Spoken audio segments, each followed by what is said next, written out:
Have you ever felt so alone, hopeless, and like nobody can understand you?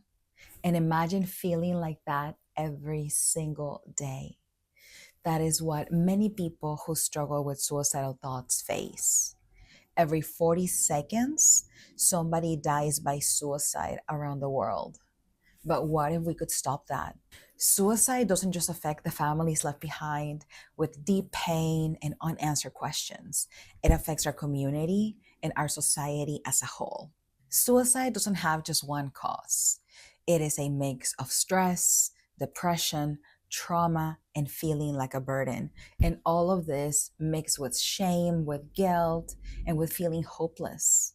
And sometimes we're so overwhelmed that we think that if somebody talks about it, they're just seeking attention. And the truth is that if somebody ever mentions it, it is a cry for help. Suicide is preventable. But first, let's recognize the signs.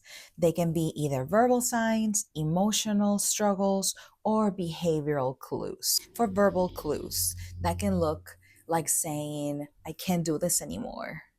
I just want to be gone. I want this all to stop. Or things will be better off without me. Emotional struggles can be feeling hopeless, feeling helpless, feeling too overwhelmed that you just want everything to stop, and experiencing extreme depression or a mix of anxiety and depression. Behavioral signs can be withdrawing from friends, giving away possessions, acting like nothing matters anymore. And I know if this is something that you haven't struggled with, it can be hard to understand. So, to give you a glimpse of what that can feel like, I'm going to share a poem that I wrote some years ago. Another day. As the days pass, I think about my life. I sit around and wait for the spark in my veins. I work, I pray, I plan in dismay. I pretend to be happy and hope not to get caught.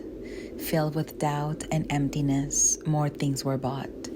The memories mean nothing, time is an illusion. No one is here. Is this my conclusion? Today is my birthday. I feel sad and inept. I'm confused and in pain because this I can't accept. Someone please help me. I'm crying for aid. Is that even possible? Or do I just need to help myself? I don't know what I want. Can I even be happy? But how do I get there when the climb seems so rocky? God, are you there? I'm tired of the stress. Can you please help me? I'm becoming depressed. I guess I will wait. Not sure for how long. My body is exhausted and my soul is losing hope. That's why it's so important to notice. Notice if somebody is dimming their light. Notice if they're withdrawing, if they're being a different person than how they used to be. So here's what to do if somebody you know is struggling with suicidal thoughts. The first thing is listen. Listening without judgment can be one of the most powerful things in giving them that safe space to talk about how they're feeling and what they are struggling with. The next thing is be honest and ask them questions. Anything from how are you doing today, or being open and direct and asking, are you thinking of hurting yourself? The next thing is to encourage them to seek help. That can be sitting with them to call a crisis line or helping them find a professional who can help them, like a therapist or a support group. And never promise to keep any of this a secret because their safety is more important than their confidentiality.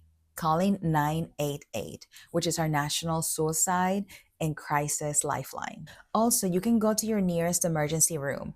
They'll know what to ask for, and either they'll keep you there or they'll send you to the right place. Also, looking for a local psychiatric hospital where they can do an assessment and keep them there if they are a risk to themselves. If you are the one struggling with suicidal thoughts, I want you to know that you are not alone. There are people out there who want to help you. And as long as we are alive, there's always a solution. So prevention is key, and that lies on expressing our feelings in a healthy way.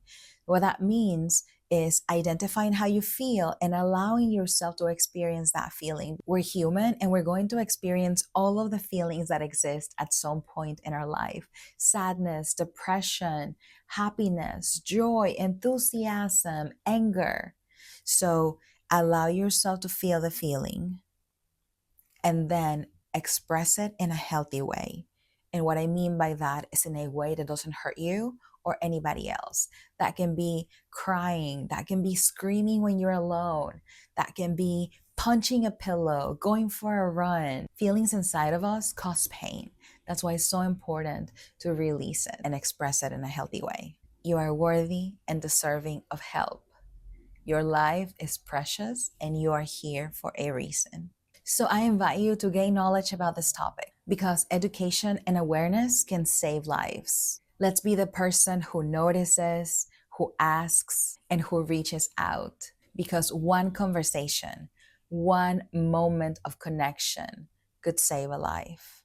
And if you are the one struggling with suicidal thoughts, I want you to hear this. You are needed, you are loved, and the world is a better place with you in it.